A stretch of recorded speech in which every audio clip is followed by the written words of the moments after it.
अज्ञानतिमिरान्धस्य ज्ञानाञ्जनशलाकया चक्षुरुन्मीलितं येन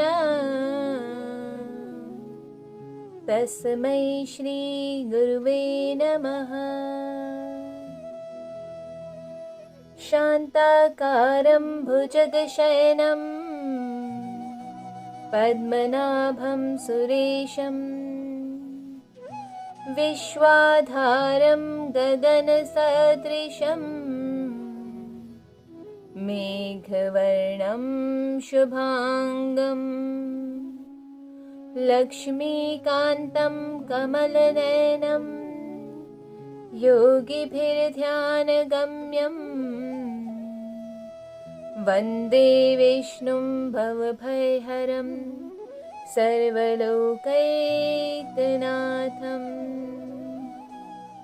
यं ब्रह्मा वरुणेन्द्ररुद्रमरुतः स्तुन्वन्ति दिव्यैस्तवैर्वेदैः साङ्गपदक्रमोपनिषदैर्गायन्ति यं सामगाः ध्यानावस्थिततद्गतेन मनसा पश्यन्ति यं योगिनो यस्यान्तं न विदुः सुरासुरगणा देवाय तस्मै नमः। ॐ श्री परमात्मने नमः। ॐ श्री गुरुचरण कमलेभ्यो नमः। ॐ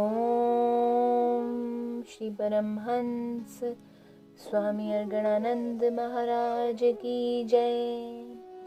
ब्रह्मलीन परम पूज्य श्री पूर्णानंद महाराज की जय। आदि शंकराचार्य की जय। सभी संतन की जय, सभी भक्तन की जय। ओम बोलो सद्गुरुदेव भगवान की जय। ओम ओम योग योगेश्वर पद्मनाभ श्री कृष्ण की जय।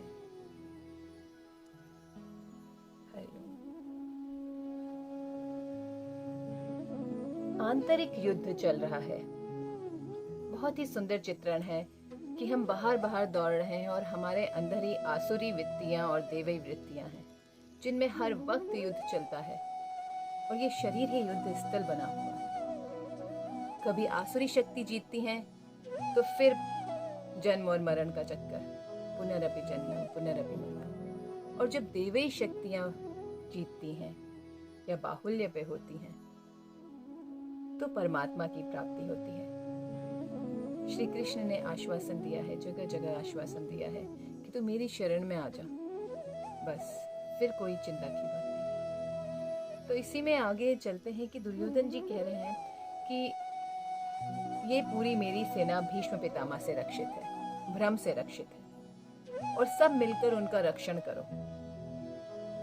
उन्हें ही बचाना है, वो अगर बचे हैं तो सब बचे हैं, ऐसा दुर्योधन की सोच थी।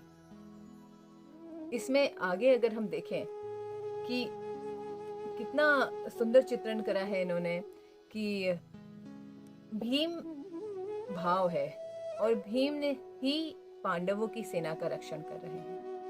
अब यहाँ पर भीष्म पितामह को जैसे ही उन्होंने ये बात बोली कि इनका रक्षण करो, तो उन्होंने यहाँ पर ये बात बताते हुए कि भाई मैं सर्व समर्थ हूँ, मुझे किसी के रक्षण की जरूरत नहीं है, अपना अस्तित्व दिखाते हुए उन्होंने सिंहनाद करके शंख बजाया। सिंहनाद मतलब आप देखिए, जंगल में अगर आप हो अकेले और सिंह का नाद आ जाए, सिंह की गर्जन आ जाए, तो वहीं से भय उत्पन्न हो जाता है।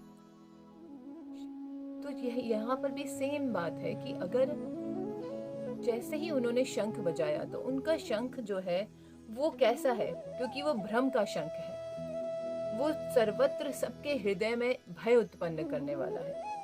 एकमात्र जो भ्रम का काम है, जो आसुरी वृत्तियों का काम है, वो है आपके अंदर भीतर में भय का उत्पन्न करना। फिर सब एक एक करके कौरवों की सारी सेना में कोई शंख, कोई नगाड़े, कोई ढोल, सब गुंजार हो गया, चारों तरफ गड़गड़ा गई सारी, सबके हृदय विदीर्ण हो गए। इतना इतना भयंकर शोर हुआ।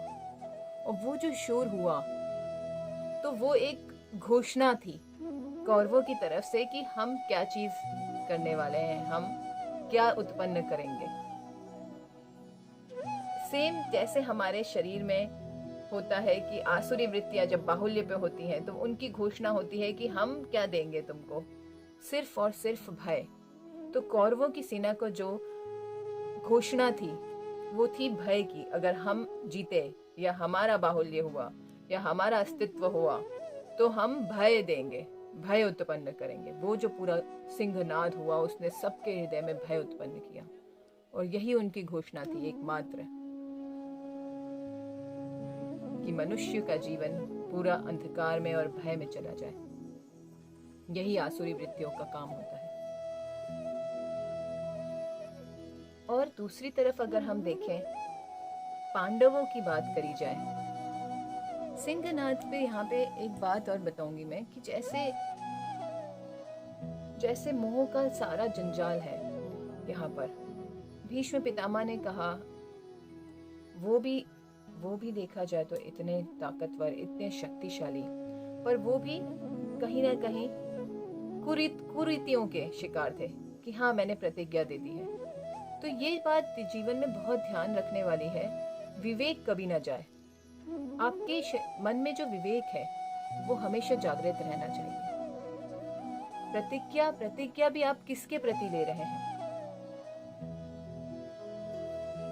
क्या सत्य के प्रति प्रतिज्ञा है या असत्य के प्रति प्रतिज्ञा है? देखिए, भगवान ने इतनी बार, जबकि भगवान की वाणी रहती है तब भी वो इतनी बार अपनी प्रतिज्ञाएं तोड़ते हैं भक्तों के लिए। तो भगवान से भी कोई प्रतिज्ञा वाला बड़ा हो सकता है क्या? पर ये अहंकार है कि हमने हमारा मैं अहंकार था कि मैंने बोला है, मैं अपनी बात कैसे डाल दूं। हमारे रोजमर्रा में भी ऐसे बहुत बार होता है। आप समझ लीजिए, जब कहीं नुकसान हो रहा है, हमारे अपनों का नुकसान हो रहा है, हमारी देश का नुकसान हो रहा है, समाज का नुकसान हो रहा है, और तब हम अपने अहंकार की पुष्टि कर रहे हैं। हम कह रहे हैं कि मैंने ऐसे बोला है, अब मैं कैसे कर दूं, ऐसा क्यों बदल जाऊं।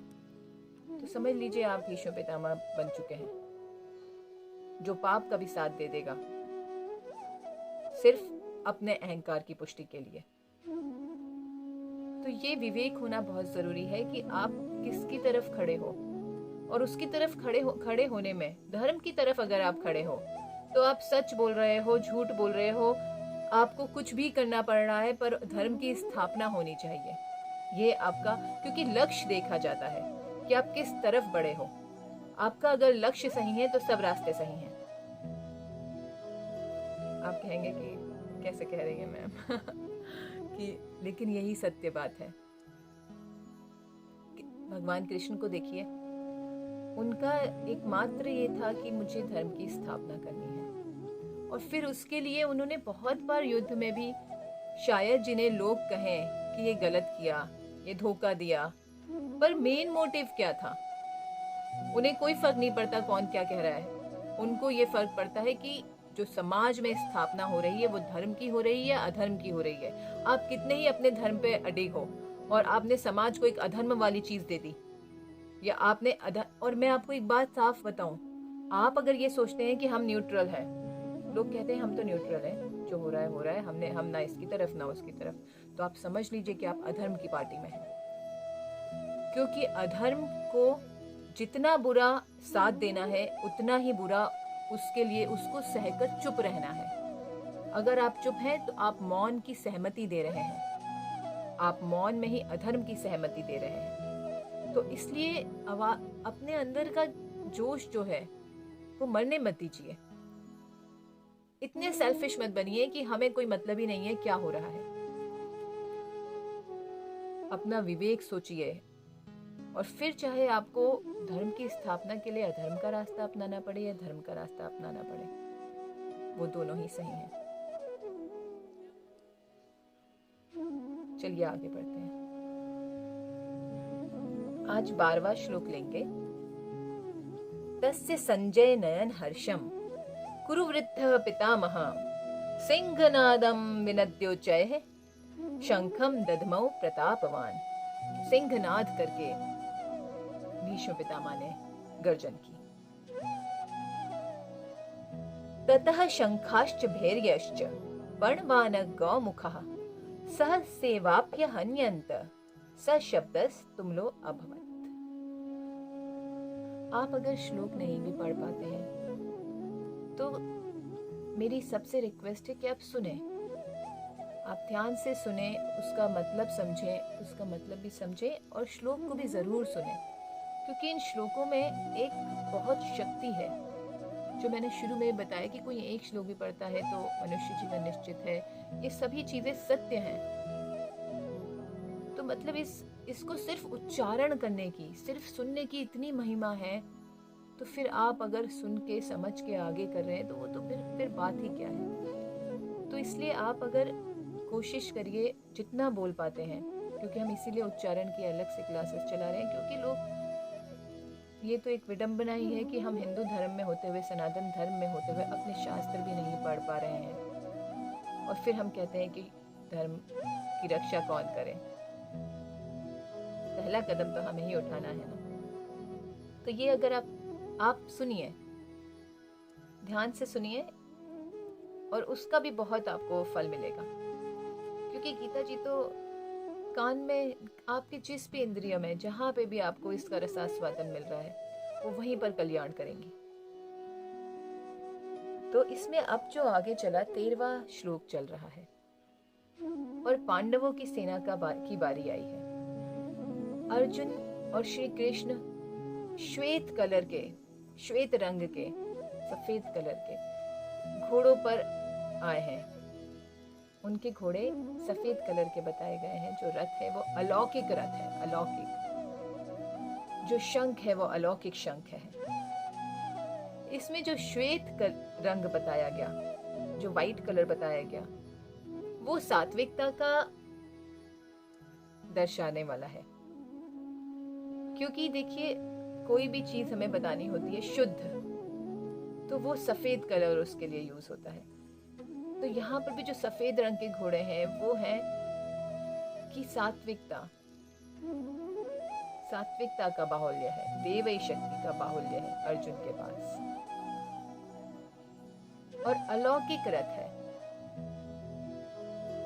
अलौकिक रथ मतलब जो सारे लोकों से परे है। इसमें सारे लोगों से परे इसलिए बताया गया कि सारों, आप विचार करिए तो पता चले कि सारे लोगों से परे एकमात्र ब्रह्म है, एकमात्र परमात्मा ही है, जो किसी लोक में नहीं है, जो सब लोगों से परे है और सब लोगों में भी है। तो यहाँ पर भी यही बात है कि अलौकिक रथ पे आए वो, और अलौकिक शंख बजाया। तो वो भी अपनी तरफ से उन्होंने एक घोषणा करी। जैसे कौरवों की घोषणा थी, ऐसे ही पांडवों की घोषणा थी कि अगर हम जीते या हमारा अस्तित्व रहा तो हम सात्विकता बढ़ाएंगे, सर्वत्र देवी शक्ति बढ़ाएंगे, और अलौकिक रथ पे आने का मतलब है कि उस परब्रह्म परमात्मा की प्राप्ति होगी। मनुष्य चल तो पड़े इस रास्ते पे, परमात्मा की तरफ बस साधना एक कदम तो बढ़ाए, चलना शुरू तो करे। तो भगवान का ये आश्वासन है, वो अपने रथ में आकर ये आपको घोषणा करके बता रहे हैं कि इस रास्ते पर जो आएगा उसको मेरी प्राप्ति निश्चित है। ऐसा ही यहाँ पर उन्होंने घोषणा करी। और उसके बाद फिर जो आगे कहते हैं, आगे सबने शंख बजाए। यहाँ शंखों का बहुत ही अच्छा हम एक आंतरिक मीनिंग देखेंगे उसका। नाम तो आपने बहुत बार पहले भी सुने होंगे, सभी के सुने हैं, पर उस पर विचार करिए, क्योंकि कुछ अगर भगवान ने बोला है तो वो नॉर्मली नहीं बोला, कोई भी चीज़ सीधी सीधी नहीं बोली, उन्होंने उसमें रहस्य छुपा के बोले हैं। तो यहाँ पर जैसे ही भगवान कहते हैं कि श्वेत घोड़ों पर आए, फिर उसके बाद उन्होंने अलौकिक रथ था उनका, कोई सोना चांदी या लकड़ी का बना हुआ रथ नहीं था। ये बात स्पेशली बताई गई कि हाँ, अलौकिक रथ जो सर आपको तीनों लोकों से परे ले जा सकता है। उस रथ में अगर आप भी आ जाएं, क्योंकि अर्जुन हमारा ही प्रतिनिधित्व कर रहा है, तो हम हैं वो अर्जुन की जगह। और देखिए, आप जगह जगह जिज्ञासा जो हुई है, जो जगह जगह अर्जुन जी ने प्रश्न पूछे हैं, वो आप जब उसमें झांकेंगे, धीरे धीरे आप सुनेंगे, तो आप देखेंगे हमारे जीवन में ऐसे कई बार पड़ाव आते हैं और बिल्कुल यही स्थिति हमारे सामने आती है कि अब ये करें या ये करें। वही बिल्कुल अर्जुन जी ने सारी चीजें हमारे ही मन की पूछी हैं, और इस तरह से पूछी हैं कि बहुत ही सुंदर तरह से भगवान ने उनके जवाब दिए हैं कि कोई डाउट ही ना रहे कि क्या करें, अब तो स्वयं परमात्मा कह रहे हैं।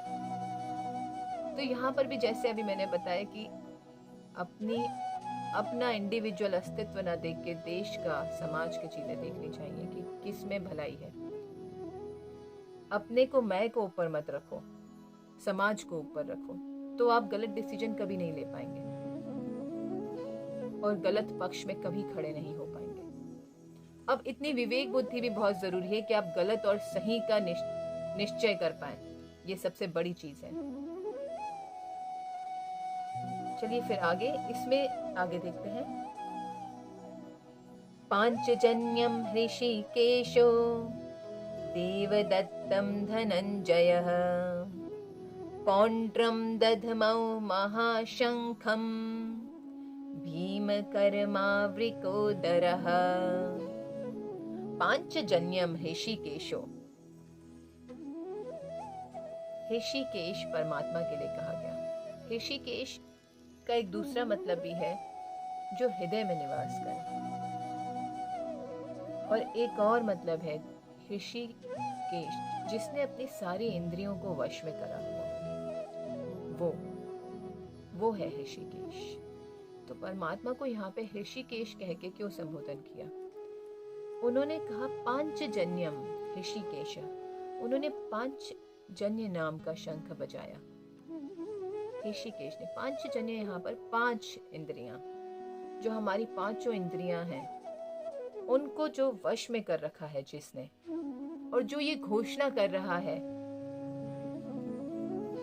कि सारी इंद्रियों को वश में करो और मेरी तरफ आते चले जाओ, वही यहाँ पर सूचक है पांचजन्यम ऋषिकेश। और इसमें फिर आगे जाके जो भक्त की श्रेणी बताई है, उन्होंने बताया है कि सब तरफ से अपने मन को समेट के, क्योंकि हम बात कर रहे हैं यहाँ देवियों वृत्तियों की, तो भगवान ने क्या क्या घोषणा दी, क्या क्या चीजें बताई जिससे देवी गुण बढ़े या जिससे परमात्मा की प्राप्ति हो, जिससे साधना पथ में हमारी उन्नति हो। यही मुख्य लक्ष्य है हमारा। तो इसमें जो उन्होंने बताया, तो उन्होंने कहा पांचजन्यम ऋषिकेशो। सबसे पहली चीज जो ध्यान रखने वाली है वो ये है कि आप विषय से, सारे विषयों से, सारी जगहों से, हर जगह जहाँ जहाँ मन भागता है वहां से मन को खींचकर, सारी इंद्रियों को खींच के एकमात्र परमात्मा में लगाइए। ये पहला भगवान का आपको आदेश है कि सब तरफ से अपनी इंद्रियों को खींच के परमात्मा में लगाइए। परमात्मा ने अर्जुन का बताया कि देवदत्तम धनंजय, देवदत्तम मतलब जो देवई प्रवृत्ति की तरफ आपको लेके जाए, जो देवताओं की श्रेणी में ले जाकर खड़ा कर दे, वो शंख बजाया अर्जुन जी ने। फिर वृकोदरः, भीम जी ने शंख बजाया। पौंड्रम, पौंड्रम नाम का शंख बजाया। पौंड्रम मतलब होता है प्रीति, अर्थात अनुराग, भाव। भीम जिसके सूचक है कि जो भाव है हमारे मन में, उसको इतना प्रगाढ़ कर लो इतना प्रगाढ़ कर लो कि उन्होंने कहा कि वृकोदरः, बड़ा, इतना बड़ा उनका पेट है, उन्होंने तो ये कहा, लेकिन पेट का मतलब है इतना परमात्मा के प्रति प्रेम है, इतना अगाध प्रेम है। उसी को उन्होंने बोला कि उन्होंने पौंड्रम नाम का शंख बजाया। और ये देखिए, इस पे तो मैं अर्जुन जी और भीम जी के शंख पे और इनके ऊपर कल वाले आपको वीडियो में बताऊंगी, क्योंकि ये बहुत बड़ा टॉपिक है कि कैसे अनुराग और प्रेम बढ़े, क्या है देवी वृत्तियों का, और क्या है ये प्रेम और अनुराग, क्योंकि वो अनुराग के सूचक हैं और वो भाव के सूचक हैं। आज थोड़ा सा इसको आगे लेकर चलते हैं। तो इसमें युधिष्ठिर का उन्होंने शंख बताया, अनंत विजयम राजा कुंती पुत्रो युधिष्ठिरः नकुलः सदेवश्च सुघोष मणि पुष्पकौ। बहुत ही सुंदर बताया। युधिष्ठिर धर्म पर चलने वाले हैं, और इसमें यह बताया गया कि जो धर्म पे चलता है, जो धर्म की रक्षा के लिए आगे बढ़ता है, वो अनंत विजय करता है। उसकी विजय अनंत होती है, विजय निश्चित होती है, और वो दीर्घ काल तक चलती है, अनंत होती है। तो यहाँ पर बहुत अच्छा इसका ये मतलब बताया कि धर्म पे चलो। अगर तुम धर्म पे चलोगे तो परमात्मा तुम्हारा साथ देगा। पहली चीज, युधिष्ठिर के पक्ष में परमात्मा खड़े थे। दूसरी चीज, जब परमात्मा साथ देगा और तुम सही रास्ते पे हो तो आत्मबल भी तुम्हारा बहुत होगा, और फिर तुम्हारी विजय तो निश्चित है। ऐसे ही नकुल ने शंख बजाया, और नकुल जी नियम के सूचक है। नियम, साधक के जीवन में अगर देवी वित्तियां चाहिए, देवी प्रवृत्तियां चाहिए, देवी गुण चाहिए, तो नियम बहुत जरूरी है। मैंने पहले वीडियोस में भी नियम पे बहुत बात करी है। और नियम अगर कोई चला रहा है, महात्म्य अगर आपने सुना हो, उसमें नियम की मैंने एक कहानी भी बताई थी, बहुत मार्मिक। तो जो नियम वाली बात है, वो नियम साधक के जीवन में बहुत जरूरी है। आप कोई भी साधना करें, अगर वो नियम से चल रही है तभी वो फलीभूत होगी। और एक दिन करी, फिर 2 दिन छुट्टी मारी, एक दिन करी, 4 दिन छुट्टी मारी, तो भगवान भी समझते हैं कि ये नॉन सीरियस आदमी है, इस पे ध्यान मत दो, इसे करने दो। तो ये हमारी निष्ठा बताता है, हमारा नियम कितना पक्का है, ये हमारा विश्वास बताता है कि हमारा कितना विश्वास, कितनी निष्ठा है परमात्मा में। तो नकुल जी ने सुघोष नाम से शंख बजाया। सुघोष इसमें शुभ, जो नियम फॉलो कर रहा है, जो सारी चीजें कर रहा है, उसके साथ जीवन में शुभ ही होगा, या जो भी हो रहा होगा उसे वो शुभ ही प्रतीत होगा, क्योंकि उसे पता है कि सब करने वाले मेरे परमात्मा है, वो तो मेरा कुछ बुरा कर ही नहीं सकते। इसमें बहुत एक सुंदर बात मुझे याद आ गई। जब सब करने वाली बात आती है तो मैं हमेशा वही गाती थी शुरू से। स्वामी राम तीर्थ जी की ही गजल है, उनकी लिखी हुई है, बहुत सुंदर है। राजी है हम उसी में जिसमें तेरी रजा है, राजी है हम उसी में जिसमें तेरी रजा है, या यूं भी वाह वाह है, या यूं भी वाह वाह है, और वो भी वाह वाह है। राजी है हम उसी में जिसमें तेरी रजा है। कितनी सुंदर पंक्ति है। जो इसने राम भरोसे जो रहे, कहते हैं ना कि जो परमात्मा के भरोसे है उसके जीवन में सब शुभ ही होगा। जिसको पता है कि मेरे परमात्मा करने वाले हैं, मैं कुछ नहीं कर रहा हूँ, और जिसने ये सोच लिया कि तू जो करेगा सब मंजूर है, राजी है जिसमें, तो उसके साथ बताइए आप भगवान कुछ बुरा कर सकते हैं? भगवान तो वैसे भी किसी के साथ बुरा नहीं करते, वो हम उन्हें प्रेम नहीं करते, पर वो तो हमें बहुत प्रेम करते हैं। और ये बात आप अपने जीवन में देखिएगा कि हम तो उन्हें याद करते हैं जब कोई परेशानी आती है, और वो हमें कभी भूलते ही नहीं है। ऐसा प्रेमी है वो, सच्चे प्रेमी कहना चाहिए। तो इसमें यही बात है कि जो भगवान ने कर दिया आपके साथ, वो आपके प्रेमी ने आपके साथ करा है। आपको अगर उससे प्रेम है तो वो कैसे गलत करेगा। एक माँ है अपने बच्चे के साथ, अगर उसे बच्चे को उस वक्त लगता है कि मार रही है, डांट रही है, ये नहीं खाने दे रही, ये नहीं करने दे रही, पर क्या वो माँ उस बच्चे के साथ कुछ गलत कर रही होगी?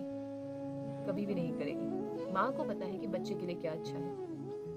वो दूर दृष्टि रखती है और बच्चा जो है वो अल्प बुद्धि रखता है। बिल्कुल यही स्थिति हमारी है।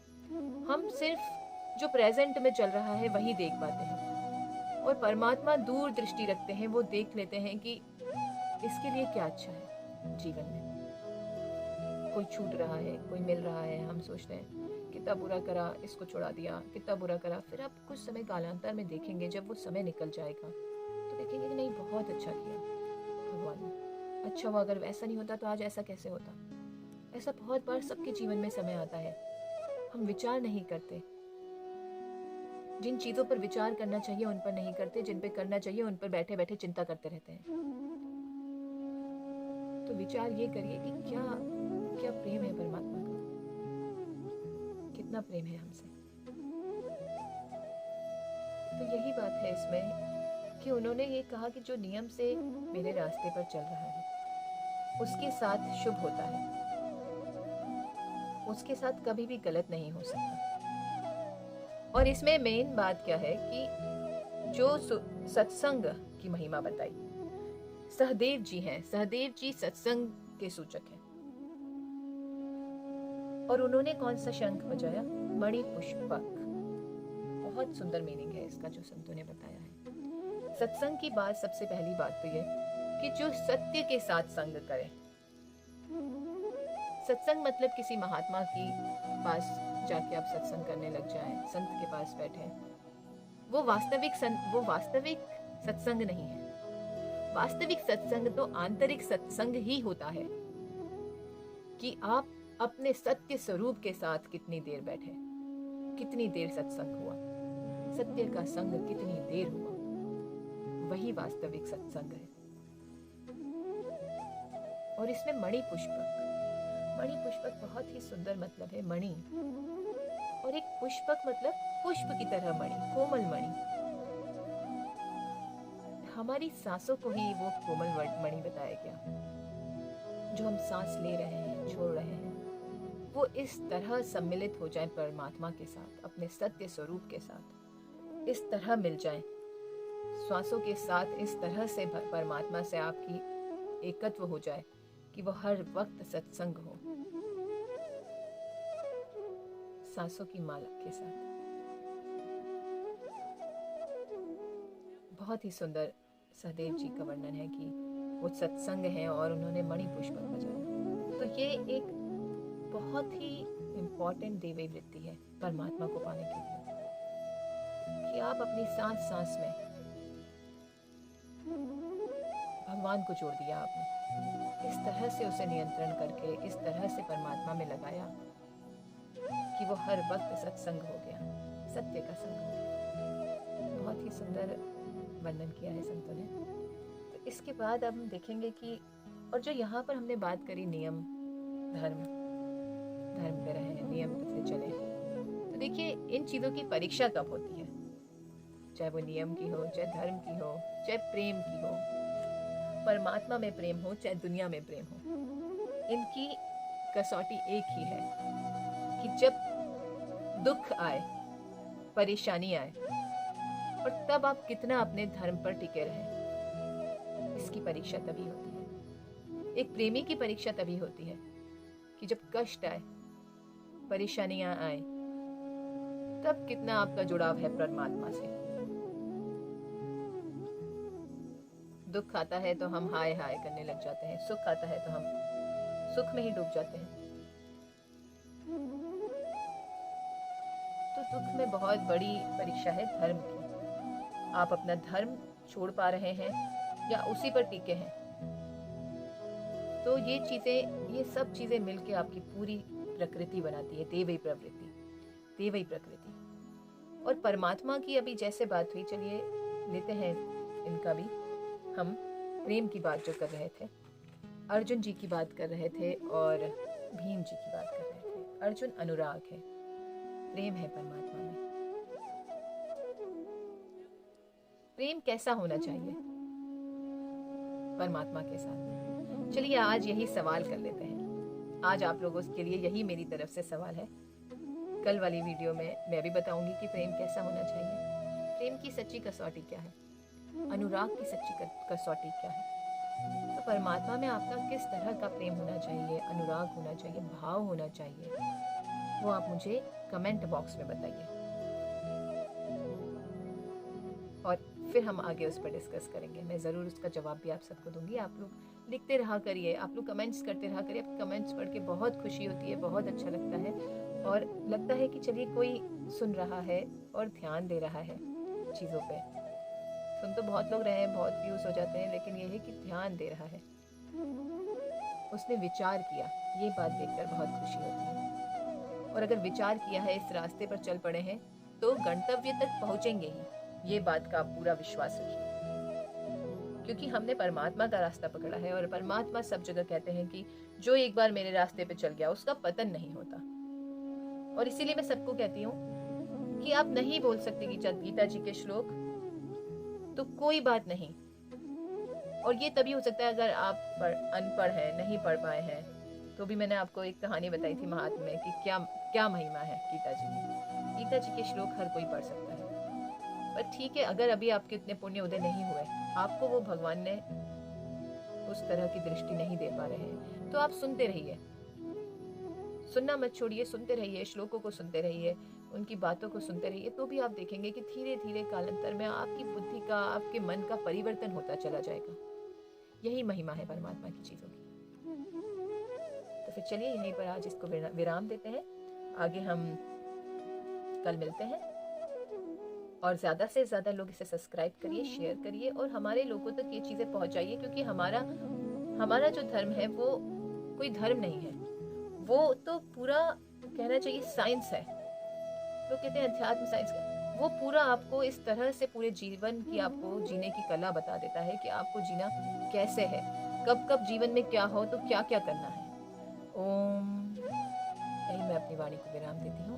ओम पूर्णमदः पूर्णमिदं पूर्णात् पूर्णमुदच्यते पूर्णस्य पूर्णमादाय पूर्णमेवावशिष्यते। ओम शांति शांति।